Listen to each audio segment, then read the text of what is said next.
Hi there, I'm Salim Ismail. I'm the co-author of Exponential Transformation, a guide to running EXO sprints to transform your company. I'm here with Tony Saldanha, who's an IT executive with Procter & Gamble and head of NGS, Next Generation Services, which is the outcome of the very first EXO sprint that we did. Kudos to Procter & Gamble for being the very first client that we had. And Tony, thank you for being here. Thank you, Salim. Tell us about the creation of NGS within the broader context of P&G and GBS. Absolutely.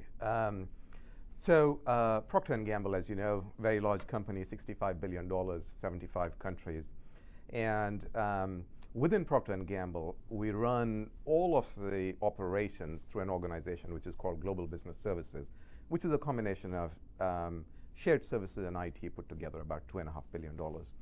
And about 3 years ago, we ran up against an ironic problem. We were considered by the industry to be best in class on global business services or shared services. And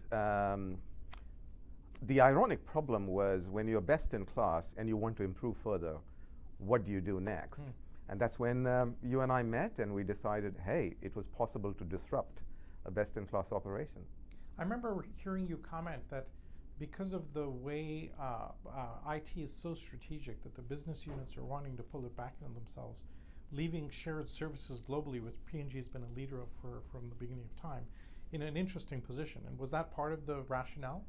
Indeed, it was. I think, with any large company, or for that matter, any other company that's facing the disruptive power of technology, it's not sufficient to just operate in old ways with more efficiency.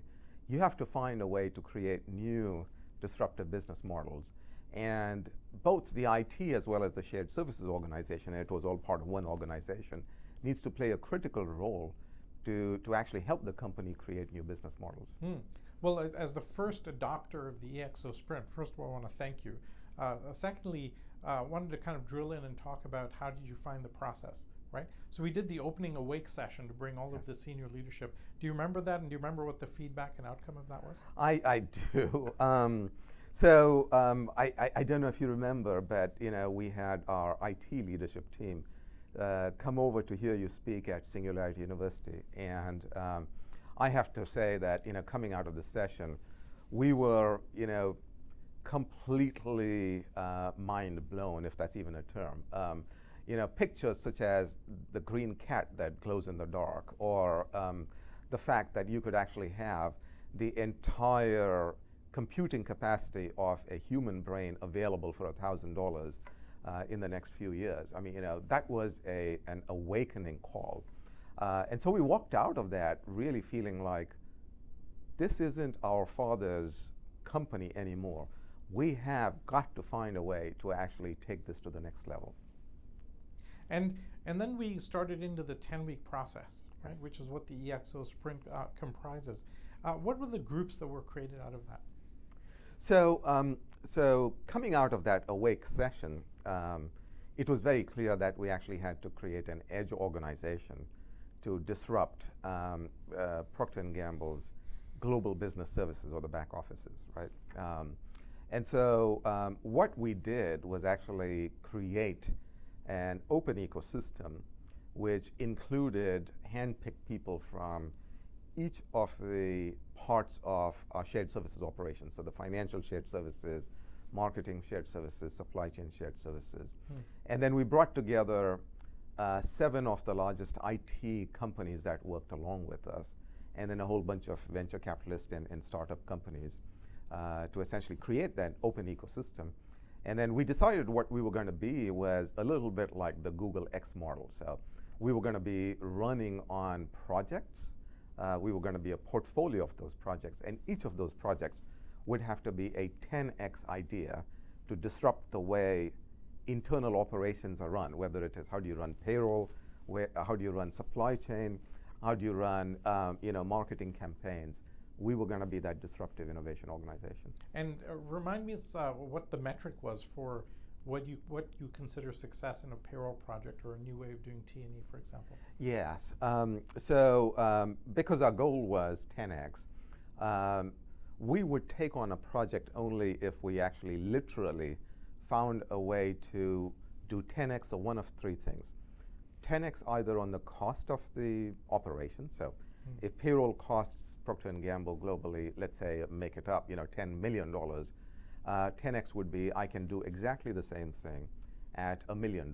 I was not interested in a 20% or 30% improvement. We were literally after 10x. So that was one, cost. The second was a 10x in terms of top line growth. So, if we were making $100 million on top line growth, it would have to be $1 billion because that was 10x.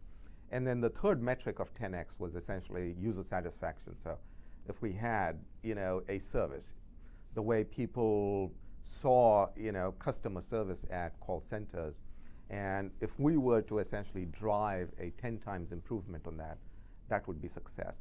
We were very deliberate about measuring this and about, taking on projects that we were clear were going to be measurable and 10x. We did not want to be an upstream conceptual organization. We wanted to be an applied 10x disruptive innovative organization.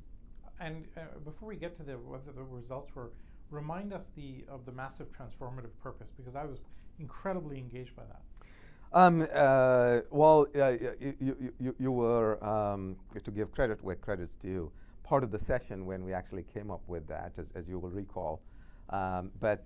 We got the whole, team that was put together with your help in May of 2015, if you recall, and through a brainstorming came up with the MTP of free up your employees for free, which was a tall order in any organization, leave alone a structured, large, multi-billion type of organization. Because what we were after was to essentially find a way to make internal operations so delightful that employees would feel like they were finally freed. That was challenging enough, but the other half of that was we were going to do it for free, so we were not going to ask the company for any money.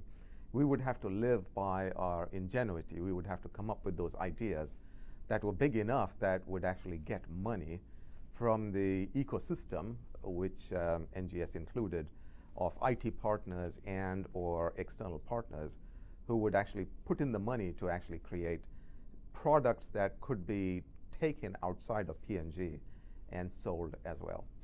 So three things here. One is delight our users at zero cost. Be no cost overhead for the company, yes, which is usually shared services, a huge cost center. Yes. And number three, do that by bringing in third-party vendors that want to help take new ideas to the broader marketplace. Exactly. You help them build it for free, and then they take it and do more with it. Exactly. Fascinating. Okay. Yes. And can you talk to whatever extent you're allowed to about the outcomes? What are the types of solutions that came out the back end of the EXO Sprint? Yes, I can give a very high-level overview. So it's been 3 years since the time you and I met. We've run about 25 projects because, again, we're a project portfolio organization. And they've spanned the metrics of user satisfaction, top-line growth, bottom-line growth. And so a few examples of the kind of stuff we've done. We've basically taken the accounts receivables area, and that can be as mundane as you run into examples of shared services, where you're getting claims of deductions. You sold me $1,000 worth of goods, but I only got 900, so I'm just going to pay you 900. I'm going to make a claim for the rest of the 100. And companies like Procter & Gamble basically get thousands, maybe hundreds of thousands of those claims, and then you have to have an army of people to go in through the paperwork and decipher whether this is a valid claim or not. So we put together an AI solution, which has now become an industry product, to basically go through all of those electronically, and with accuracy that's better than a human say valid, invalid, valid, invalid. So that was an example from the finance area. The other example I could share with you is we've tried to bridge the consumer delight experience gap between your professional life and your personal life. In your personal life, as you're driving down a highway, you basically call up Siri and say, hey, where's the closest ethnic restaurant near here? And then Siri does all of the stuff in the back end to essentially bring together GPS information with restaurant information and then translation to basically say ethnic could be Nigerian food, and then give you the right solution to that question as well as the directions. In corporate life, you could never do that because you would have to go to the GPS app to figure out where am I. You would have to go to the restaurant app to figure out, okay, where are the restaurants? So what we have done is put together a front-end interface for employees to basically do exactly a Siri. And that's something that's been tried and tested and put into production in a few pilot places.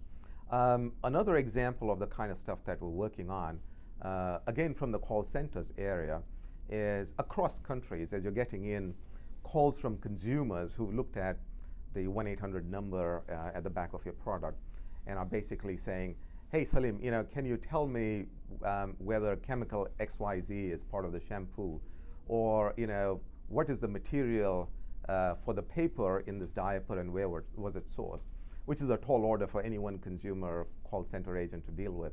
We now actually have an AI app that essentially does voice to text as you actually call in, and then uses that text to go into the databases and come up with the right answer for the agent to say, this is your best answer in that particular case. So wow. These are just a few samples of the kind of stuff we've done. And something like that would take kind of 90% of the cost out of that particular call, yes, because it's that much more efficient, that much faster for the agent to respond, yes, and so on. Exactly. And out of the 25, presumably some of them didn't work out. Yes. Right? And so anything that doesn't meet the 10x criteria, do you actively say, that's it didn't meet the criteria, let's wind it down?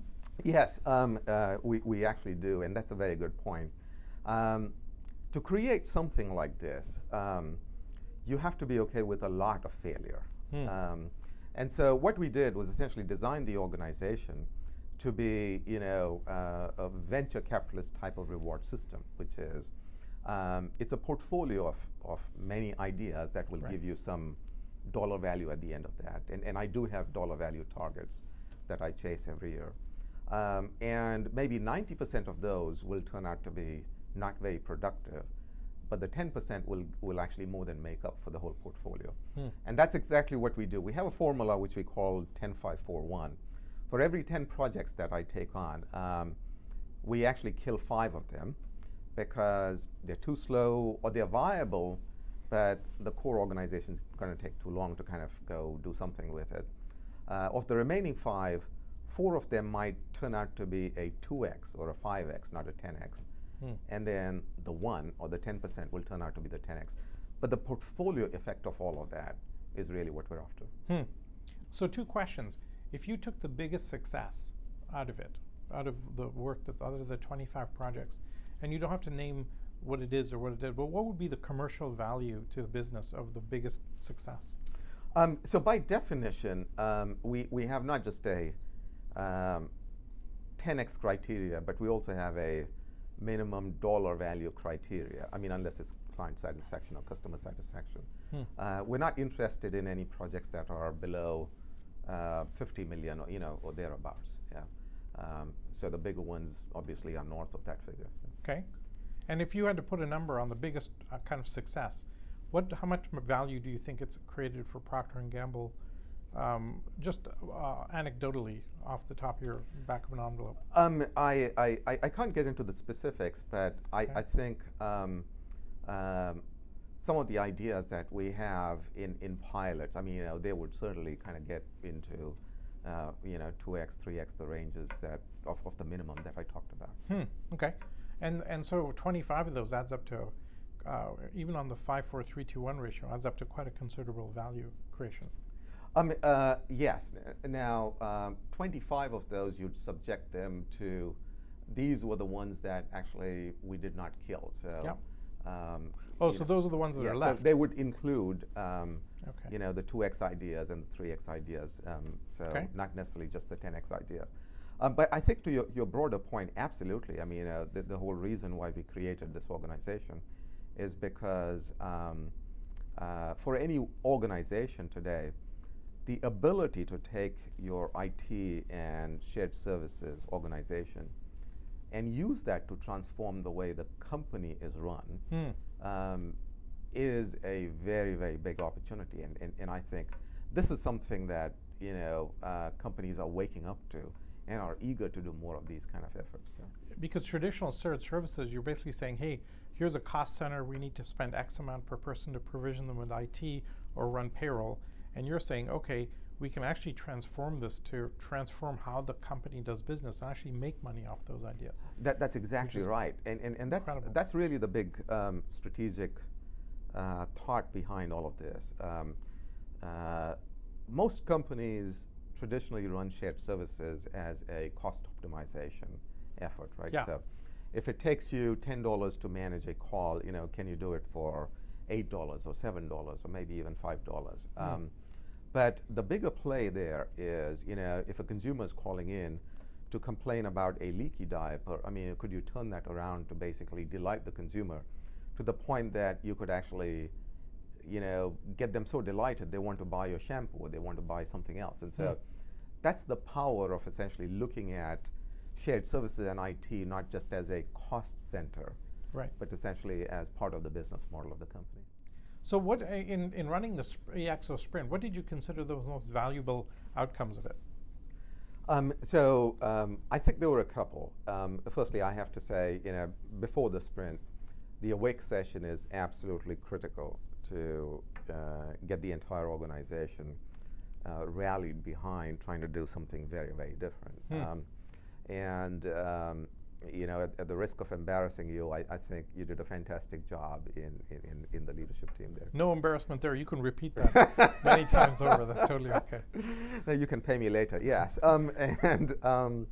Now, then when we kind of got into the sprint, I think the structured way to kind of execute this, to kind of understand that you could diverge for a while and look for various opportunities and kind of get down to a few of them, and then kind of take a few of them and use approaches like design thinking and lean and agile to actually go get them executed. That's what worked for us. Yeah. So a very rapid iteration, broad divergence and convergence, and then methodologies to accelerate it. Yes. What were the biggest hurdles in implementing it?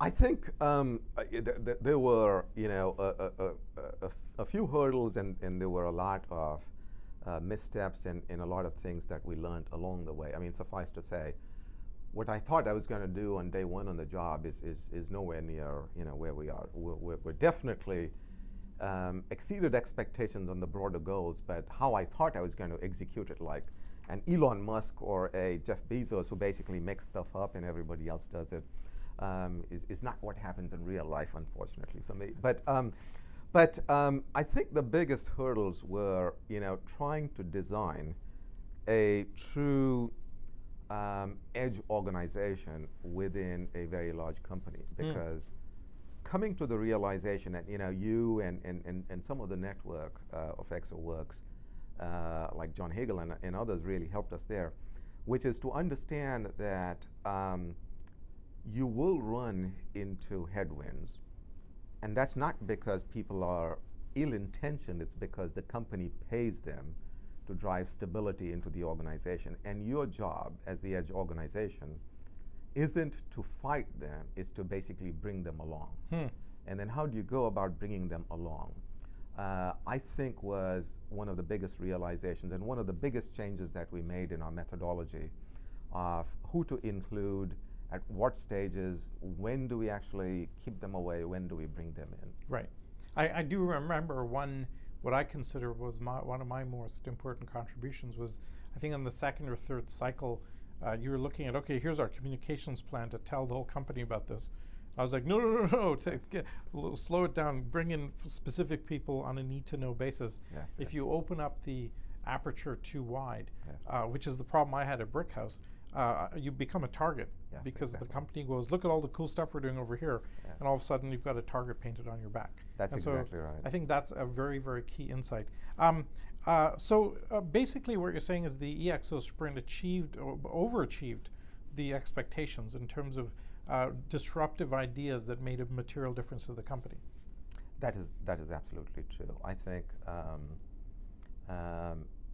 it's been a fabulous journey. I think not just in terms of coming out with new ideas, but in infecting the broader organization that you can actually run your operations differently. And I think when you're a large enterprise, success isn't all about what a small group of people can get done in isolation. Success is about the transformation that you can bring back to the core. And is there some material signs of that? Because that's the hope, right? Is that you create something that infects those memes, infect the broader organization, and you create a transformation inside the broader organization. Yes, I think indeed in our case there are clear signs of that. In three areas. One is some of the techniques or even tools or technologies that you start to use in the edge organization become mainstream back in the core. And they range from AI to chatbots to specific technologies or softwares that are being used. So that's one. The second is, I think, opening up the art of possibility so that you actually have groups of individuals, whether they're in specific geographies, parts of the world, or in specific product lines, that are starting to get together and do things similar to you in the edge organization, use design thinking to do 10x kind of stuff. So that's the second. That's the second. And the third, obviously, is that the products that you create in the edge get adopted back into the core organization. Right. I mean, this is the biggest problem with disruptive innovation anywhere, is you do something magical at the edge and it gets rejected. Yes. Right? And so the hardest problem that we found we try and solve with this EXO sprint is actually get that integration, so the mothership can get the benefits of some of the disruption. Right? Otherwise, you get stuck in a vicious cycle around this. So since we ran the sprint, what would you say? I mean, aside from those three, any other major outcomes? I remember one of the results was that the new CEO and the C-suite came out to Silicon Valley, and we did a show and tell for them. And they kind of woke up a little bit more. Have you seen any other major outcomes inside the broader company? I think large companies, including ours, are clearly waking up in a big way to the fact that digital disruption isn't just something that IT technology folks need to worry about. And that's true in our own company. Every business unit, every function, we try not to create separate digital plans, but we try to use digital and other technologies to be part of the business unit plans. So that becomes a key ingredient that underlies the business model and operations. Wow. Okay. And I think that's the only way that companies can leverage and harness the power of the exponential technologies around us. Right. And I like the way you're thinking. It sounds like where you're going with all of this is actually to create methodologies for the digital transformation to become the platform on which the future of the company rests. Yes. Right, which is where you're taking the future of IT in your follow-on work. And in our shared services, and it doesn't matter whether you're part of research and development or marketing or sales or manufacturing in an organization. The fact of the matter is that each of those industries is being disrupted by the power of technologies. Right. And you have no choice but to embed some of those core capabilities into the way you actually operate your business. When we ran the EXO sprint with you folks, I was like, okay, this is like shared services about as unsexy as you get. But the fact that you've been able to take that and use that as a transformation mechanism for the rest of the company, I think is an incredible testament to the abilities that you've got inside the company and the execution focus you have. That was always very profound. I thought when we first ran it that it was a bit of a fluke. Right? I thought, well, P&G is a great company, et cetera. It wasn't until we ran the EXO sprint another 2 or 3 times in a regulated Mexican insurance company to a manufacturing hardcore distributed global manufacturing company that we really saw the success of that. Are there certain sectors where, how would you answer this question, which has puzzled me? You're in a regulated industry, financial services, healthcare, etc. What do you do when you've got to beat and handle the regulatory side? Because that's like a safe harbor for the antibodies inside your company to go, oh, no, no, we can't touch that. It's like the lawyers dealing with some area where they will not cross. How would you go about that? Yes. I think that is a very, very good question. So, I could use a couple of examples from our own journey to answer that, yes. For instance, on some of the experimentation work that we're doing on how do you bring together the capabilities of blockchain and invoicing to actually do auto payments or auto invoicing. That's actually, if you look at it from a legal regulatory standpoint, the bar is pretty high because you have to make sure that all the stuff that you're automating is defensible from a regulatory standpoint. So there's a lot of reasons why you should not do that. Okay? Another example I could give you is essentially, the accounts receivables thing that I was talking about, claims, right? I mean, right. The cost of getting something right to a relationship with a really big customer, like a Walmart or a Costco or something is huge, yeah? So what we have tried to do in each of these cases is to basically start with, letting the disruptive technology be an assistant first and then become the replacement later. Because if you can go to the lawyer or the finance person or the tax person and say, hey, we'll let you make all of those decisions you need to make, but we will actually have the machine take a first crack at it. Right. So your job can be a lot easier, and you can say, oh, yes, I agree. That decision was a good one, bad one, good one, bad one, and take away all of your grunt work. That takes away some of the threat. And then magical things happen, as is the case with most human beings. You take away the grunt work, they start to see that it works. Then they start to understand the power of it, and then they actually adopt it and it becomes their idea. And essentially, that's been a large part of the formula we've applied back in our company to say, how do we get all of those people thinking about disruptive possibilities, not just the small NGS organizations? Right. One thing we found is, in many cases, especially when people consider, okay, if you automate things, you end up with job loss, etc. Yes. What we found is the much more viable vector, because there's so much institutional knowledge in the people, is to augment them by 10x with technology. Yes. Then you don't lose the institutional knowledge. You're doing much, much more. You sounds like you found a similar kind of outcome there. Yes, absolutely. I think, and that's always going to be company goal specific. I mean, if your company goal is to cut costs, you're probably going to do more of the, let's take out the people. If your company goal is provide additional value and longer careers, as is the case at P&G, I think you could have separate goals. But the fact of the matter is that what we have proved is that in most of the cases, technology can actually drive much better value by tapping into those brains and delivering more value back into the company than by just treating them as, costs. Now, one thing I found at Yahoo when I was doing Brickhouse is that the rest of the company had a huge amount of jealousy for my unit, because we had like 30 of the best developers in the world, and everybody wanted to come and work there. And the ones that weren't there were like, how come those guys get to work over there and I don't? I'm just as good, et cetera, et cetera. Did you find that same paradigm, or how did you combat it? Yeah. There's certainly some dynamic, and I'm not sure I could quite label it.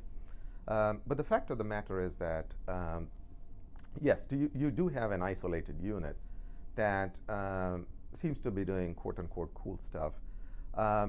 But more importantly, they seem to be breaking a lot of rules that you've been trained your entire career that you cannot break. Like what kind of vendors to do work with, or what technologies to use, or how to do stuff, right? And this is a large part of our learning in the first few months and the first year, which is we kind of ignored that to say, that's fine, let them feel the way they do. But in the second and more importantly in the third year, I think what we've tried to do is in addition to do all of that cool product development, actually go out into the community. And I think of NGS now more like an octopus than as a central one-off star in the constellation, if you will. So the octopus with tentacles into various geographies of P&G or product organizations within GBS is to figure out how to reach in there and to drive the excitement of the possibility and to share some of the methodology, including the exosprint, to basically say there is a structured way to take the craziest of ideas and fail fast and then decide what works and what doesn't work. Fascinating. Well, if you had to put a number, what percentage of the company would you say the octopus has permeated into? So all of this is in the context of global business services, right? Yep. Which is a supporting organization to the brands and the consumer-facing stuff. So within shared services, every shared services product line, so whether it is HR or manufacturing or marketing or finance or IT, we've had work done in each of those areas and connections with each and every one of those organizations. The same is true with every geography in the world. Okay, so pretty huge, because shared services itself for it's a multi-billion-dollar unit. With over some people, well over 100,000 employees, that's a pretty big operation. That's fascinating. Okay, any last comments about what you found as the experience, or any anecdotes or tidbits that the viewers would love to hear about? I'd like to maybe conclude by making a couple of points, Salim. First is, never underestimate the power of the awake session and bringing in the leadership and the organization to that awake level on the art of the possible, right? And obviously you do a fantastic job of that. And then the second thing is, one of our biggest learnings through this process was a disciplined methodology, whether it's the exosprint or whatever it is actually the key to transformation. When I came into the role 3 years ago, I thought of innovation, having run operations and similar kind of stuff all my life. I thought about innovation as essentially creativity. Yeah? But what I've learned through our journey together is that actually it is more about disciplined execution than about having a bunch of guys wearing jeans and T-shirts in a warehouse somewhere creating cool products. Because at the end of the day, it's all about driving change back into the core organization. And it was funny because I don't know if you remember, but the first time we actually had a group session with NGS, you gave us the example of Yahoo and the Brickhouse work that you had done, and your work with several other companies. And I wasn't quite sure. I mean, it sounded like, well, that's a lot of like roll up your sleeves project management kind of stuff. That's not like the cool stuff. But in reality, it is cool. Back offices, I mean, if back offices can be sexy enough to drive change into the company, then disciplined methodology can be actually sexy enough to change the world, right? And that's been the learning journey, the biggest learning in the journey for us. Very cool. One of the value propositions we try and achieve is the 10x growth, which you talked about. The other one is, I like to say that we can move the leadership, culture, and management thinking 3 years ahead in 10 weeks. Yes. Do you believe that happened there? Oh, absolutely. There's no doubt about it. All you have to do is, look at real life examples of what's possible. You and I were talking earlier about the fact that, when you did your session, drones had the capability of lifting 20 kilos, and it's like, wow. And then today, when we talked earlier, you talked about 300, going to 1,000 pounds. And not to mention the green cat, which, by the way, always blows people's mind that you can actually have a genetically modified glow-in-the-dark cat. So it certainly does open people's minds into the art of the possible. Very funny story. I was on a flight from Dallas to Miami, and because I took an earlier flight, I got stuck in the back middle seat, and somebody looked at me and said, "Are you Salim?" And I said, "Yeah." and all of a sudden, all they could talk about was green glowing cats, and the whole back of the plane was discussing green glowing cats. So they have to be careful what you talk about sometimes. Well, you know, you and I may have a new startup product line idea. You know, glow in the dark green cats. So. We'll let the others deal with that. I think that's the disruption we can create is fabulous. So, Tony, really, really thrilled to have you here. It's been an awesome journey watching you folks implement this idea and these techniques. I think your comment about the methodology being very, very structured is very accurate. It has to be that structured because you're attempting to take on legacy, decades-old thinking in some of these corporations and companies. As of this point, we've now run the EXO Sprint about a dozen times. Yes. And the methodology has evolved quite a bit since then. And we're really, really proud of where it's come from. And it's to all credit to you folks and the gumption you had to being the first adopter ever of the EXO Sprint. So thank you very much for being here and joining us on this journey. It's been a real pleasure. And you know, I think we're still at the early part of both the methodology as well as what's possible in the world. But thank you very much. You're very welcome. So folks, there you have it. Tony Saldanha, head of NGS at Procter & Gamble. We've been running the EXO Sprint, watching them for 3 years now implement the ideas, and we're really thrilled with the outcome. Thank you again, Tony. Oh, thank you, Salim.